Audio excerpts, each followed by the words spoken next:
बिस्मिल्लाहिर्रहमानिर्रहीम। अस्सलाम वालेकुम। आज 27 जुलाई है और दिन हफ्ते का हुकूमत का पहला एलानिया सरेंडर सामने आ गया है और ये बात बड़ी वाज़ेह है कि कैदी नंबर 8 से 4 ने इमरान खान ने अडयाला जेल में बैठकर इस हुकूमत को लिटा दिया है। कांपें टांग गई हैं और वो है ना कि इब्तिदाई इश्क है, रोता है क्या, आगे आगे देखिए होता है क्या। तो बड़ा मज़ा आने वाला है। अभी आप सुनेंगे, अभी इनके जो हामी एंकर्स हैं उन्होंने भी एक नया नैरेटिव मार्केट में फेंका है और वो नया नैरेटिव ये है कि जनाब इमरान खान जो है वो डील कर रहा है, इमरान खान की डील हो रही है। अभी ज़ाहिर अपनी फ्रस्ट्रेशन निकालेंगे और चीज़ों को किसी और तरफ ले जाने की कोशिश करेंगे। देखें, मैं सिर्फ आपके सामने कुछ फैक्ट्स रख देता हूँ। 12 जुलाई को सुप्रीम कोर्ट का फैसला आया और वो गेम चेंजर लम्हा था जब पीटीआई और इमरान खान के हक़ में चीज़ें जो है वो उन्होंने मजबूर कर दिया सबको कि बस अब इससे आगे इमरान खान के साथ छेड़छाड़ नहीं हो सकती। इससे पहले बहुत सारी चीज़ें हो रही थी, इंटरनेशनली भी हो रही थी, इंटरनल हो रही थी, इकॉनमी चल नहीं रही थी, सब कुछ था। लेकिन वो जो लम्हा था, क्योंकि इस निज़ाम के गारंटर कोई एक शख्स था तो उसका नाम था जस्टिस काजी फाइज ईसा।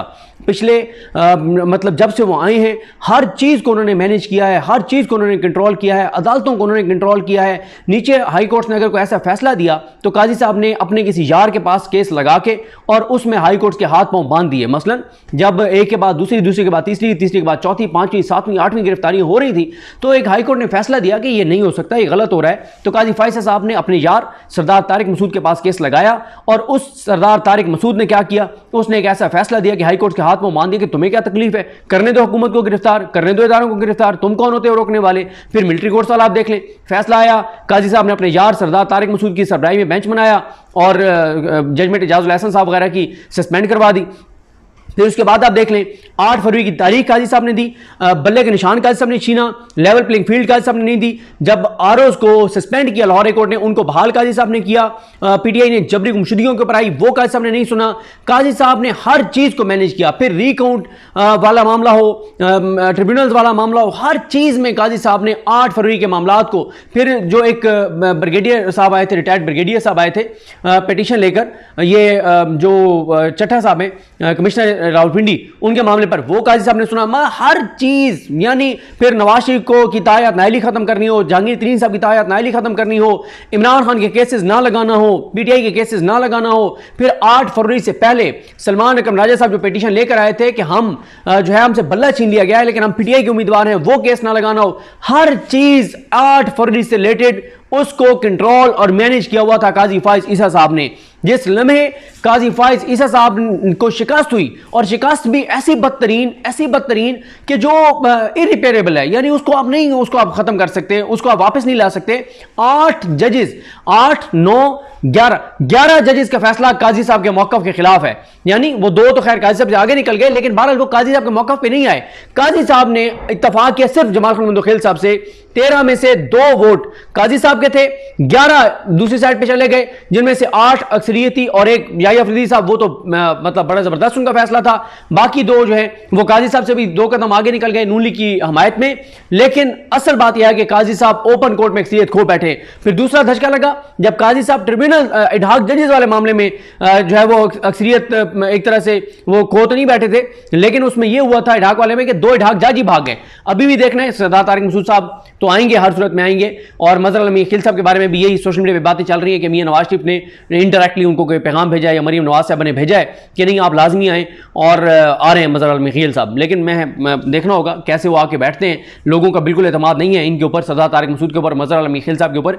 पता है कि शरीफ खानदान अपनी जाती उसके लिए इनको बुलाइज कर रहा है कि इनको अवाम के टैक्स के पैसों से भारी मराद दी जाएंगी, तो ये क्या करेंगे, कैसे करेंगे, कौन से कैसे सुनेंगे, ये देखना है। फिर काजी साहब कमेटी में भी शिकस्त खा गए। 2-1 से कमेटी में 2 जजेस मंसूर अली शाह साहब और मुनीब अख्तर साहब जो हैं उन्होंने कहा, मुस्तरद कर दी काजी साहब की वो राय कि नून लीग की जो रिव्यू एप्लीकेशन है वो लगाई जाए। तो ये वो लम्हा था जब फैसला हो गया कि बात खत्म हो गई है। फिर इंटरनेशनली जो कुछ हुआ, जो अमेरिका से पैगाम आ रहे हैं, फिर वो उधर से जो बाइडन का आउट हो जाना और एक माहौल बन जाना कि ट्रंप आ सकता है, फिर जो वहां पे कांग्रेस की करारदाद हो, वहां कमेटीज में बातचीत हो, यूके पार्लियामेंटेरियंस का मामला हो, फिच की रिपोर्ट हो, वर्ल्ड बैंक की रिपोर्ट हो, मूडीज की रिपोर्ट हो, वर्ल्ड बैंक की रिपोर्ट हो, IMF की रिपोर्ट हो, जिसमें सब ये कह रहे हैं कि पाकिस्तान के अंदर जो अनसर्टेनिटी है, जो सियासी अदम इस्तेकाम है, उसको इससे मुआशी इस्तेकाम नहीं आ सकता, नहीं आएगा। यहां तक कि इंटरनेशनल जो रिपोर्ट्स हैं वो ये कह रही हैं कि खुदा न खास्ता पाकिस्तान के अंदर फसादात शुरू हो सकते हैं, बांग्लादेश, कीनिया और श्रीलंका जैसे हालात हो सकते हैं,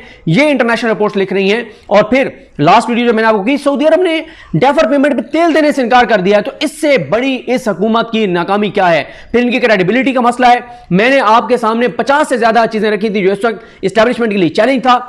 वो इंटरनेशनल है, इकोनॉमी है, दहशतगर्दी है, अनसर्टेनिटी है, बन्नू वाकया, केपीके के हालात, बलोचिस्तान के हालात, जीबी के मामला, एजेके के मामला, फिर ताजर निकलना शुरू हो गए हैं, ताजर आप एक्टिव हो गए हैं, बिजली के बिलों ने लोगों की कमर तोड़ दिया है, आईपीपीसी के खिलाफ माहौल बन गया है, हर जगह पे अनसर्टेनिटी है, हर जगह पे स्पेस खत्म हो गई है और खास तौर पे अदालतों ने लिटा दिया इस हुकूमत को, इनके हाथ पांव कानून के रस्से से बांध दिए हैं।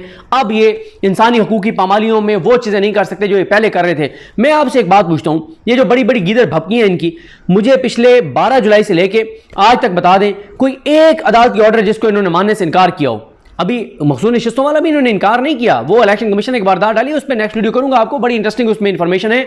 लेकिन अब आते हैं उस चीज के ऊपर कि 12 जुलाई को सुप्रीम कोर्ट फैसला देती है, 13 को इद्दत वाला फैसला आ जाता है, 14 को वो सनम जावेद वाला फैसला आ जाता है, 15 को सनम जावेद के एक और मामला इस्लामाबाद कोर्ट से हो जाता है। फिर ये सारी चीजें चली, रोज एक फैसला तहरीक इंसाफ के हक में बड़ा आ रहा है अदालतों से। अब आ जाए इस बात पर, और फिर थक गए इदारे। एक हफ्ते में 97 केसेस, 97 केसेस तहरीक इंसाफ की अदालतों में। कितनी अदालतों को मैनेज करें, कितने जजेस को मैनेज करें? आगे आली नीलम साहबा ने वही जजेस दे दिए हैं, आजाद जजेस जो अपने हलफ से वफा करने वाले हैं ट्रिब्यूनल के तौर पे, तो वो भी एक बड़ा मसला। लिहाजा 12 को फैसला आया, 15 को अदालत साहब चाबी वाले खिलौने साहब आए, चाबी उनको दी हुई थी, चाबी वाला खिलौना जब चाबी के ऊपर नाचने आया था तो जाहिर है फिर टीवी चैनल्स को भी कहा गया कि चाबी वाले खिलौना जब कमरे में दाखिल हो प्रेस कॉन्फ्रेंस वाली, वहां से उसको दिखाना शुरू करने, उसकी ज़ियारत ताकि लोग करें और कमरे से निकलने तक उसको दिखाना है, एक एक सेकंड दिखाना है। चैनलों ने दिखाया, बड़ी गिदड़ भपकियां, पीटीआई पे पाबंदी लगाने जा रहे हैं, आर्टिकल 6 इमरान खान पे लगाने जा रहे हैं। कहां है भाई वो फैसला? एक दहशतगर्द जमात आपने कहा पीटीआई को, कहां है वो दहशतगर्द जमात के ऊपर पाबंदी? सबसे पहले दहशतगर्द जमात के ऊपर पाबंदी लगाएं। इससे बड़ा मामला क्या हो सकता है? आज अब एलानिया सरेंडर कर दिया इन्होंने, जब मुसद्दिक मलिक साहब ने आकर कह दिया है कि पीटीआई मुज़ाकरात करे, और उसके बाद फिर बैरिस्टर अकील मलिक साहब का भी ट्वीट आ गया है। बैरिस्टर अकील क्या कहते हैं वो भी मैं आपको बताता हूं, ये इनका एलानिया सरेंडर है और मैं आपको बताता हूं कि कहां पे इनकी क्यों टांग रही हैं। जो अकील मलिक साहब हैं, बैरिस्टर अकील मलिक, वो कहते हैं कि इंतशारी सियासत फैलाने से बेहतर है कि मुज़ाकरात की तरफ आएँ और मुल्क की भलाई का सोचें, अवाम को मुश्किलात से निकालने के लिए सियासी मसलतों को तर्क कर दें और कौमी मफादात के लिए आगे बढ़ें ताकि पाकिस्तान की बका के लिए मिलकर तरक्की का सफ़र जारी रख सकें। ये आप देख लें।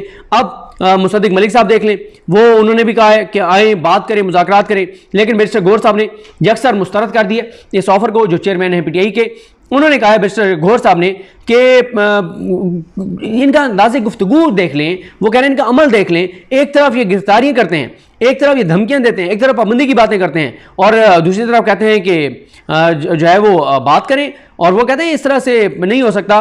उन्होंने ये ऑफर इनकी जो है वो मुस्तरद कर दिया है। देखें चीज़ें इनके आउट ऑफ कंट्रोल हो गई हैं। इनका जो सारे दावे थे वो झूठ साबित हुए।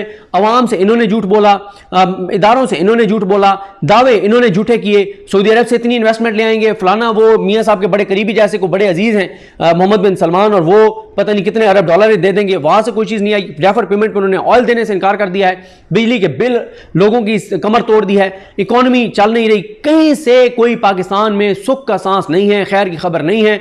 फॉरेन ऑफिस के बाहर लंबी लाइनें देखें, भेड़ बकरियों की तरह लोग जा रहे हैं, हर दूसरा पाकिस्तानी पाकिस्तान छोड़ के जाना चाहता है, मायूसी है, अंधेरा है, होप खत्म हो गई है। ये हालात इन्होंने मुल्क के कर दिए हैं। तो लिहाजा अब आते हैं इस बात के ऊपर कि इन्होंने जो इनके हामी एंकर्स हैं, साफ़ी हैं, यूट्यूबर्स हैं, उन्होंने एक नया काम, वो जी इमरान खान डील कर रहे हैं पीटीआई वालों को। वैसे पीटीआई वाले 99% तो एंजॉय कर रहे हैं इनको, और वो तो इसको एंजॉय कर रहे हैं। उसकी वजह यह है कि बात यह है कि इमरान खान 14 माह जिस जुल्म जबर फस्तायत का सामना इमरान खान ने किया, पाकिस्तान की तारीख में किस लीडर ने किया है? मैं आपको कहता होता हूं कि आप पाकिस्तान बनने से लेके 2021 तक लिस्ट बनाएं, पाकिस्तान में जितने वज़ीर आज़म गुजरे हैं, सियासी लीडर गुजरे हैं, और फिर आगे उनके ऊपर लिखना, उनके आगे लिखना शुरू करें कि फातिमा जिन्ना थी, उनके ऊपर ये केसेस बने थे, फलां उनके ऊपर ये केस बने थे, फलां उनके ऊपर ये केसेस बने थे।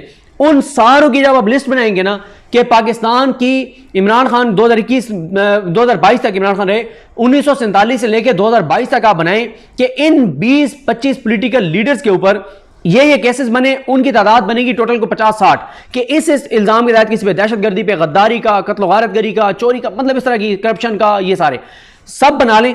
फिर अगर किसी एक शख्स के ऊपर वो सारे केसेस बने हैं जो पाकिस्तान की तारीख में जितने पॉलिटिकल लीडर गुजरे हैं उन पे मिला के हुए, तो वो इमरान खान है।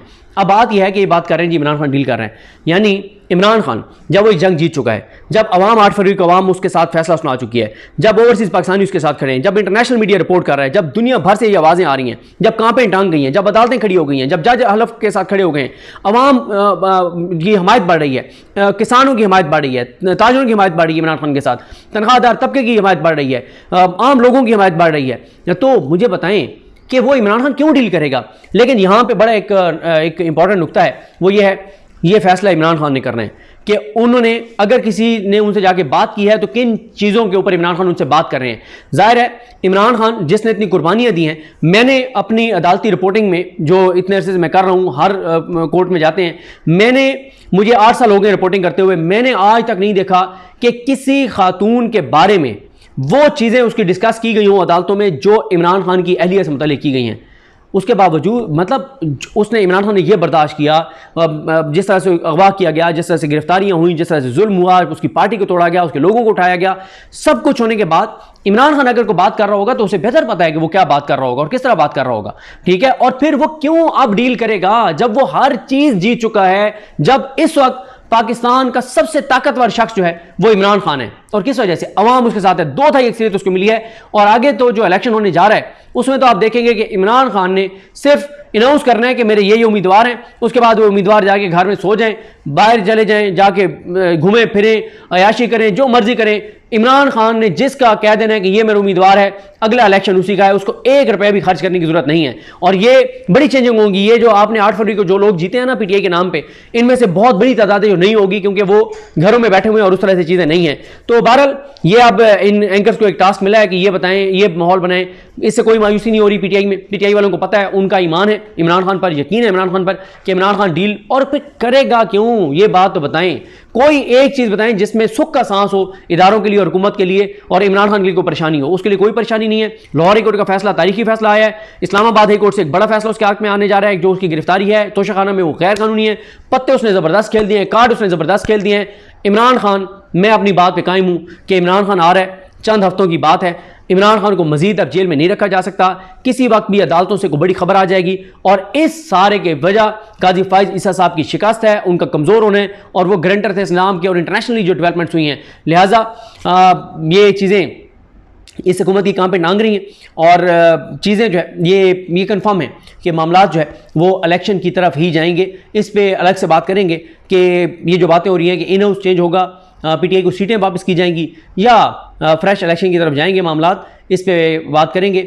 लेकिन इमरान खान ना डील कर रहा था, ना उसे डील करने की ज़रूरत है, ना वो डील करके आएगा। और अगर वो किसी चीज़ पे बात करके आएगा तो वो इमरान खान ही बाहर आके बता सकेगा कि क्या बात हुई और क्यों इमरान खान ने कौन सी बात मानी, कौन सी बात नहीं मानी। और जाहिर है इमरान खान जो भी फैसला करेगा वो इस मुल्क के लिए करेगा, इस मुल्क के 25 करोड़ लोगों के लिए करेगा। क्योंकि मसला यहाँ पे इमरान खान की ज़ात का नहीं है, मसला 25 करोड़ आवाम का है, इस मुल्क का है। और हालात उस नैज पे पहुँच गए हैं कि इमरान खान ही वो शख्स है, वो लीडर है जिसको सेंसिबल फैसले करने हैं, जिसको होश से काम लेना है, जोश से काम नहीं लेना, जज्बात में नहीं। मुल्क को देखना है, 25 करोड़ लोगों को देखना है, और मजीद इस मुल्क को आग में नहीं झोंका जा सकता। पहली चीज़ें बहुत ज़्यादा ख़राब हो गई हैं। बहरहाल जी, आप इंजॉय करें। नून लीग जो अब सरेंडर कर रही है, जो उनकी कांपें टांग रही हैं, और उनके हामी एंकर्स जो माहौल बना रहे हैं, इन बेचारों को कुछ नहीं मिलना। और बड़ी ज़बरदस्त चीज़ें इंशाल्लाह पाकिस्तान आगे जाएगा और चीज़ें बेहतर होंगी। मुझे अपनी दुआ में याद रखें। अल्लाह करीम हम सबका हामी नासर। अल्लाह हाफ़िज़।